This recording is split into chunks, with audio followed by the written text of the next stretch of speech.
Hi everyone, welcome to Diana's Table.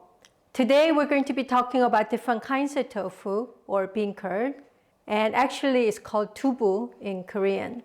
We have soft kinds of dubu, we have firm, and then we also have one that's freshly ground. So I want to show you on this journey to learn more about dubu. So let's go.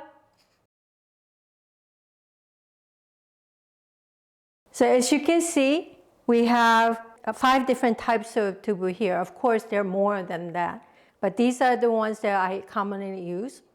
I get my dubu from this neighborhood dubu maker, and I'm very lucky because they make dubu every day fresh.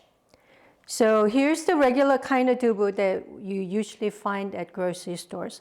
These are medium firm, and you can use it for frying, for stews, and even for making mandu. Okay.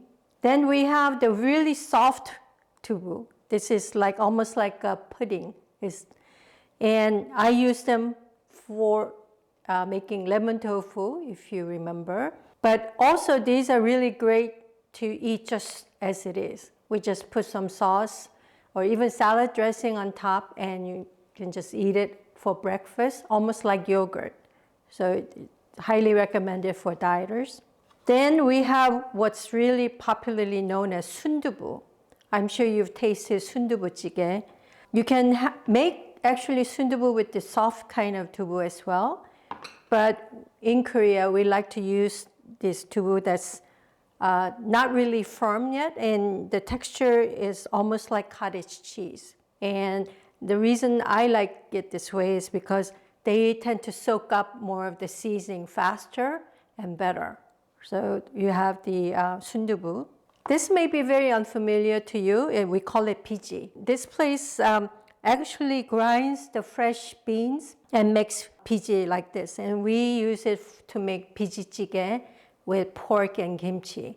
And maybe later on I'll share my recipe with you, share my favorite. And this is actually the favorite of my husband as well. He loves piji jjigae. And now the weather is getting warm, and as the summertime comes, we really love to have noodles, cold noodles with soy milk. I guess we call it duyu. And we make fresh soy milk with the beans, and we use it for noodles, to make noodles, as well as obviously just drink it, almost like milk.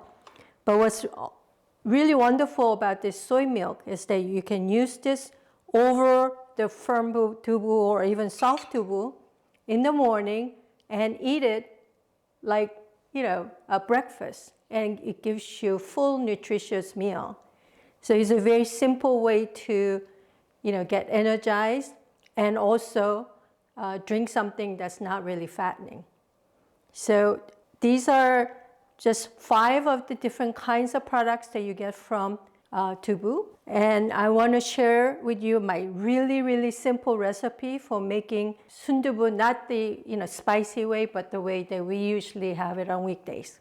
So in a very small pot, turn the heat on, and I'm going to put in maybe 1.5 cups of the Soondubu here, just as it is, okay? Everything together. And I will add maybe 1/2 cup of water. And that's all it is, right? I'm just going to let it boil as it is without any seasoning, because I'm going to now make the sauce to pour over the Soondubu when it's ready. Making the sauce, I have soy sauce, low sodium soy sauce here.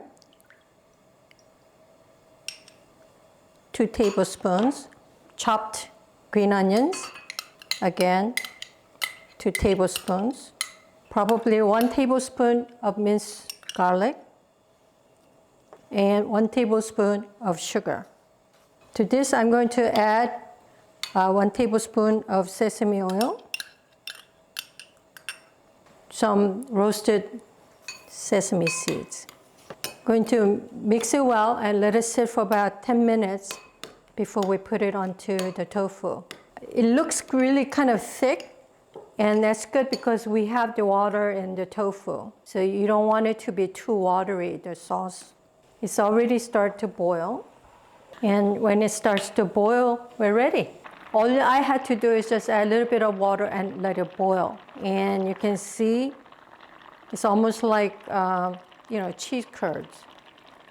So I'm going to serve maybe 3 spoonfuls.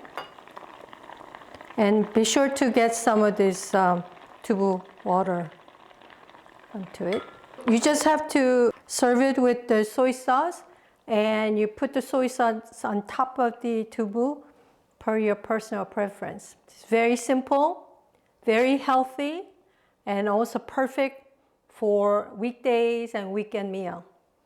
So happy cooking and happy eating.